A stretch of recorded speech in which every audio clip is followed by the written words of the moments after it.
The morning of February 1st, 2026, did not begin with the soft intrusion of sunlight or the gentle chime of an alarm. It began with the sensation of drowning. I was pulled from a dreamless, exhausted sleep by a deluge of ice-cold water that slammed into my face, filling my nose and lungs. I thrashed upward, gasping, my heart hammering against my ribs like a trapped bird. Through the stinging blur of water and sleep, I saw her. Alina stood at the foot of my narrow, sagging bed. She was not looking at me with concern or even simple anger. She was looking at me through the lens of her smartphone. The light from the screen cast a ghoulish, blue pallor over her features, making her youthful face look skeletal and sharp. She was narrating, her voice pitched in that artificial, breathless tone she used for her digital audience. She told her followers to look at the creature in its natural habitat. She mocked the dampness of the walls, the threadbare blanket I pulled around my shivering frame, and the way I struggled to catch my breath. To her, I was not a father. I was a content piece. I was the loser dad archetype that fueled her engagement metrics. She told the camera that the smell in the room, a mixture of old coffee, industrial cleaning fluid from my job, and the inescapable scent of poverty, was the smell of a man who had given up on life. I sat there, dripping, my old t-shirt clinging to my skin, and I said nothing. I had learned long ago that words were merely fuel for her fire. The humiliation did not end in the bedroom. I followed her into the kitchen, my joints aching from the damp cold of the apartment. I watched her film herself pouring my expensive, medicinal tea down the drain, replacing it with tap water while laughing about how a janitor did not need premium antioxidants. She spent the next hour meticulously documenting every flaw in our existence. She pointed out the duct tape holding the linoleum floor together and the way I meticulously counted out copper coins to pay for the bus fare. "Do you ever wonder, Dad?" she asked, the camera finally off but the contempt still burning bright. "If the world would just be lighter if you were not in it? You're like a lead weight. You drag the very air down around you." I looked at her, really looked at her, searching for a trace of the woman I had once loved in those eyes. There was nothing, just a hollow, echoing vanity. I picked up my lunch pail, filled with a single bruised apple and a sandwich of dry bread, and walked out the door into the freezing morning fog. Behind me, I heard her start a new recording, laughing about how the trash was taking itself out. By the 10th of February, the atmospheric pressure inside our four walls had become unbearable. A heavy, wet snow had turned the city into a gray slush, and the heating in our building had failed for the third time that month. I came home from a double shift at the chemical processing plant, my bones vibrating with fatigue, to find the front door wide open. Inside, the apartment was filled with people. Alina had invited her friends, the children of the board members and developers who lived in the glass towers uptown. They were draped over our mismatched furniture like exotic birds in a cage. The air was thick with the scent of expensive perfume and the sharp, chemical tang of the vaping devices they held. Alina was in the center of it all, holding a glass of stolen wine. When I walked in, the room went silent for a heartbeat before erupting into a jagged, cruel laughter. Alina did not greet me. She pointed at my boots, which were stained with the yellowish grime of the factory floor. "Look," she announced, her voice dripping with performative shame. "The servant is home. Do not worry, everyone. Just do not touch him. You might catch the poverty. It's highly contagious in men over 50. One of the boys, a tall youth with a watch that cost more than my annual salary, stood up and walked toward me. He dropped a $20 bill on the floor at my feet. "Hey, old man," he smirked. "Clean my sneakers. They got some salt on them in the hallway. Consider it a tip." I looked at the bill, then at Alina. She was smiling, waiting for me to break, waiting for me to show a spark of the loser's rage she could film and monetize. I did not reach for the money. I did not even look at the boy. I walked straight to the kitchen to wash the chemical residue off my hands. This sparked a fury in her that eclipsed anything I had seen before. Once her friends had left, leaving behind a trail of silver canisters and half-eaten expensive takeout, she cornered me in the hallway. She screamed until her throat was raw. She called me a coward, a pathetic, sniveling shadow of a man who did not even have the dignity to stand up for himself. "I hate you," she hissed, her face inches from mine. "I hate that your blood is in my veins. I hate that I have to see your failure every time I look in the mirror. I wish you had died in that accident they told me about. I wish I was an orphan so I could at least pretend I came from something better than this." She shoved me against the wall, her strength fueled by a genuine, terrifying malice. Then she did something she had never done. She reached into my pocket and snatched my keys, including the small, silver one I kept on a separate ring. "I'm going to find whatever you're hiding in that locked box under your bed," she declared, her eyes narrowing. "I'm going to find the one thing you value, and I'm going to burn it in front of you. You do not get to have secrets when you've given me nothing." She stormed into my room and slammed the door. I stayed in the hallway, leaning against the cold plaster. My heart was not racing. Instead, I felt a strange, profound stillness. The containment had failed. The 16-year vigil was over. I sat down on the floor, put my head in my hands, and waited for the sound of the lock clicking open. The 15th of February felt like a day suspended in a thick, suffocating amber. Outside, the city was a graveyard of gray slush and discarded ambitions. But inside our apartment, the air had grown heavy with a static charge that made the hair on my arms stand up. I had intentionally left a silver key on the kitchen counter, a silent invitation for the inevitable. I watched from the shadows of the hallway as Alina snatched it up, her face a twisted mask of triumph and greed. She did not just walk into my bedroom, she invaded it, slamming the door with a violence that made the frames on the walls shiver. I sat at the kitchen table, staring at a single crack in the wood, and listened. I heard the heavy thud of the metal box being dragged across the floorboards. I heard the scrape of the silver key turning in the lock, a sound that, to me, was the clicking of a detonator. 16 years of silence were condensed into that one mechanical snap. Inside the box, there were no piles of cash, no deeds to hidden properties, and no jewelry from a past life. Instead, Alina found the cold, clinical reality of her existence. She found a series of leather-bound notebooks, their pages filled with a dense, cramped script that detailed the titration of chemical compounds and the observation of a subject referred to only as 7. She began to read, her eyes darting across the pages.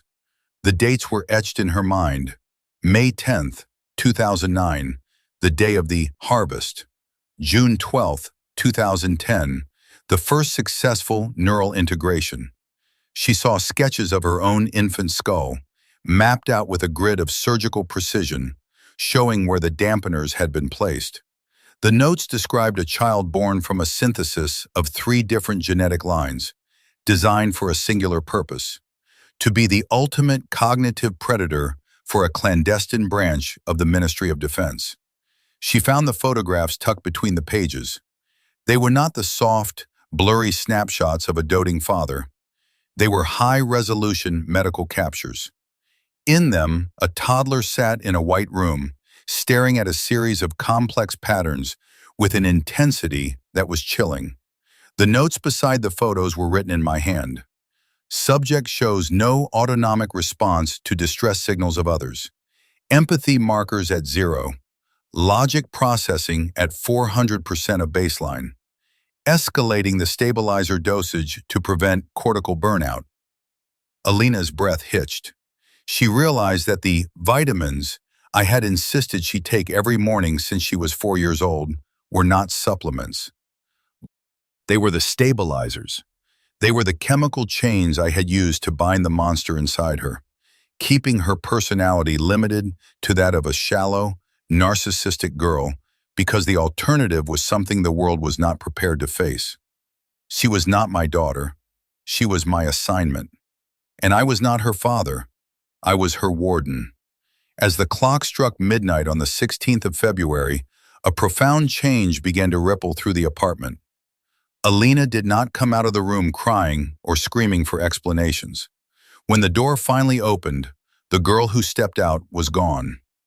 In her place was something that moved with a predatory stillness that made my blood run cold.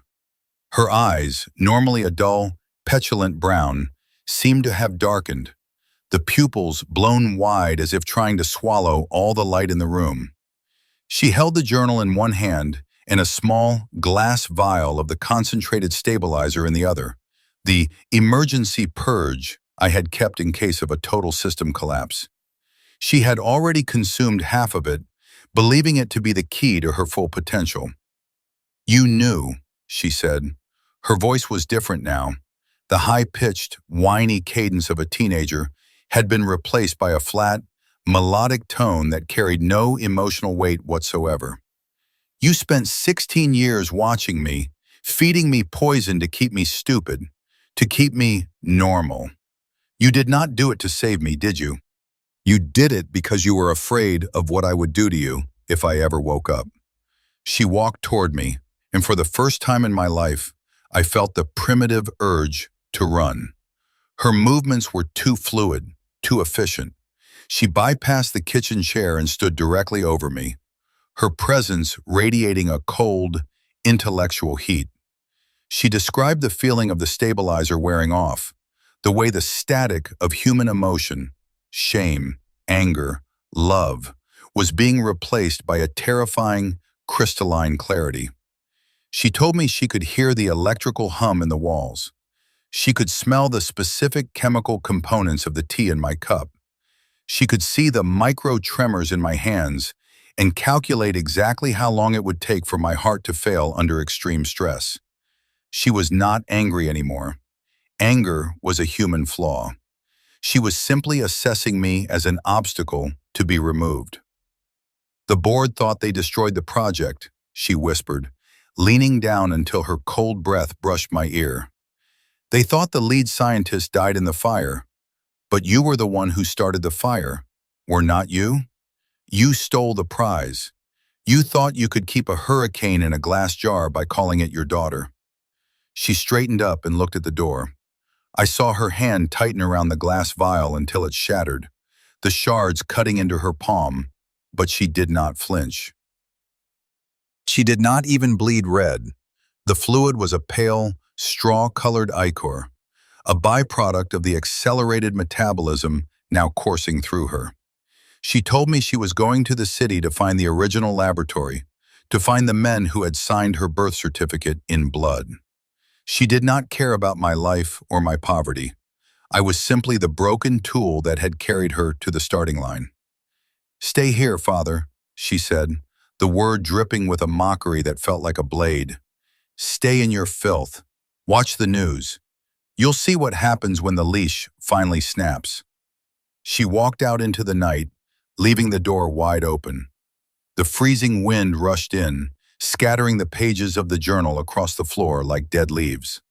I sat there in the dark, listening to the fading sound of her footsteps, and for the first time, I felt a genuine, agonizing pity, not for her, but for the world that was about to meet her. The 17th of February arrived with a silence so profound it felt like a physical weight pressing against the eardrums. I did not follow her. I did not call the police. I simply sat in the kitchen and watched the snow pile up against the window, a white shroud for a dying world. In my hand, I held the last piece of the puzzle, a small, black remote no larger than a car key. Alina was already in the city. Through the GPS tracker embedded in the leather journal she had taken, I could see her moving with terrifying speed toward the financial district. She thought she was heading toward a laboratory, toward a reunion with her creators. She did not realize that the laboratory was now a luxury apartment complex, and the creators had long ago retired to villas in the south of France, leaving me as the sole custodian of a ghost. The city's digital network began to flicker. I logged onto the local news feeds and watched the chaos unfold. In the heart of the plaza, a young woman was walking through the crowd, and people were falling away from her like wheat before a scythe. It was not violence, not in the traditional sense. It was the sheer, overwhelming pressure of her presence. Her mind, now unchained from the stabilizers, was broadcasting a localized electromagnetic field that disrupted pacemakers, shattered smartphone screens, and sent the fragile human psyche into a state of catatonic shock. She stood in the center of the fountain square, her arms outstretched, her head tilted back as if drinking in the sky.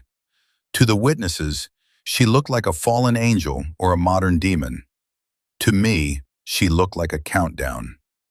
I saw her on the screen, her skin beginning to glow with a faint, iridescent luminescence, the final stage of the cortical burnout I had written about in 2009.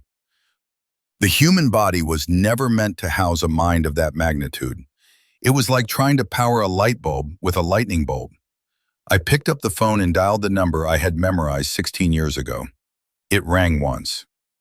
"Subject 7 has reached critical mass," I said, my voice steady. "And the containment specialist?" the voice on the other end asked. "The specialist is tired," I replied. "Initiate the final protocol." Chapter 6. The 20th of February 2026 was a Tuesday, a day of gray skies and unremarkable weather. The Great City Blackout, as the media would later call it, was over. The official story was a solar flare, a freak atmospheric event that had caused a mass hallucination and a temporary surge in the power grid. There was no mention of the girl. There was no mention of the body that had simply evaporated into a fine, metallic dust in the center of the plaza. I stood on the balcony of our apartment, looking at the city skyline. The silence in the house was no longer heavy, it was hollow. I went into Alina's room. It was exactly as she had left it, expensive makeup scattered on the vanity, the designer clothes she had prized so much crumpled on the floor. I picked up one of her journals, not the scientific one, but her actual diary. I flipped to the last entry, written just a few weeks ago. "I hate him so much it hurts," it read. "I hate that I cannot feel anything when he looks at me. I want to hurt him so he finally realizes I'm not just a shadow. I want to be real." A cold shiver ran down my spine. I realized then that the defect was not her lack of empathy, it was mine. I had spent 16 years treating a living, breathing girl as a biological weapon, convinced that her every outburst was a symptom of her design rather than a cry for a father's love. I had dosed her into a stupor to keep myself safe, to keep my assignment easy. She had not been born a monster. I had sculpted her into one with my own cold, clinical detachment. I reached into my pocket and pulled out the small, silver key. I did not need it anymore. I walked to the kitchen and turned on the gas stove, but I did not light it. I sat down at the table and opened the last vial of the stabilizer, the one Alina had not seen. I drank it. It tasted like copper and old tears. As the world began to blur, I saw a vision of Alina as a 5-year-old, sitting on my lap and asking why the stars did not fall. I remembered that I had not answered her with a hug or a story. I had explained the laws of gravity until she fell asleep from boredom. I had been so busy guarding the world from her that I never noticed she was the only world I had left. The apartment began to fill with the sweet, heavy scent of the gas. I closed my eyes and waited for the spark. In my final moments, I did not feel like a hero or a scientist or a protector. I felt like the loser she always said I was. I was a man who had won the war, but lost the only thing worth fighting for. The darkness did not come with a bang, but with the soft, ticking sound of a pilot light finally finding its target.